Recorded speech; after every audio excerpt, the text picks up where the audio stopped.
Dabar tenka stebėti, kad paauglystė prasideda maždaug nuo 90 metų. Vaikai būna jau pakankamai savarankiški, daug ko domisi, daug sužino ir tada atsiranda noras išbandyti visą tai, apie ką esu skaitęs, padaryti kažką savarankiškai ir dažnai vyksta konfliktai su tėvais, nes tėvai dar nepasiruošia priimti tokius iššūkius, kad mano vaikas jau savarankiškas, gali pats spręsti, nuspręsti, kuo užsiimti, kokią veiklą domėtis.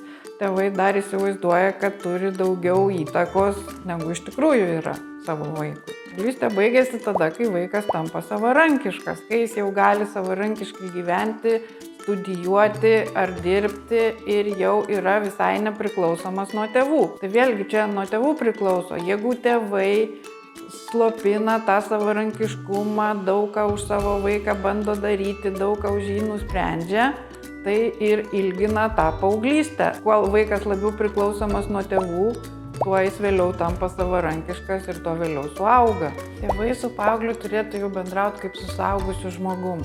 Visada įsiklausyti jo nuomonę, jo pageidavimus ir kuo mažiau nurodinėti. Jeigu nori kažką papasakoti, tai geriau reikia pasakoti iš savo patirties. Kaip aš buvau tavo metų, man tas sekėsi, tas nesisekė, man tas padėjo, aš atradau artimą ryšį su tėvais ir tada man pasidarė įdomiau ir lengviau gyventi. Kažkaip savo pavyzdžių bandyti tikinti, kad sūnus ar dukra gali ieškoti įvairių sprendimų, kaip tos santykius atitaisyti. Nes iš tikrųjų kiekvienas paauglys irgi svajoja apie gerus santykius su tėvais.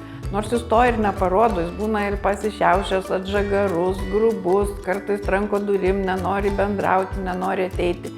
Bet iš tikrųjų pasąmonėje jis visada tikisi palaikymo ir tikisi, kad tie santykiai su tėvais galėtų būti ir geri. Tai jeigu bus abipusis noras ir bus šiluma šeimoje, bus pagarbus elgesys, tai tie santykiai tikrai gali atsitaisyti. Svarbiausia nebijoti rodyti meilės, ar ne, kaip čia atrodo. Jau paauglys, tai jam kaip tos meilės ir nereikia. Bet iš tikrųjų tos meilės reikia ir įvairiais gerais būdais visai yra prasminga ją parodyti. O jeigu planuoja atostogas kartu, tai irgi reikia labai stipriai atsižvelgti paauglio nuomonę. Jis pats turėtų domėtis tą vietą ar tuo miestu, į kurį planuoja šeima važiuoti. Turi pasiskaityti, kokie ten yra lankytini objektai, kokie renginiai tuo metu vyks. Gal kažkokios sporto varžybos, gal yra galimybė kažkur sudalyvauti su visa šeima. Tai reiktų atsižvelgti, paklausti jo nuomonės ir tegul jisai pats ir suplanuoja.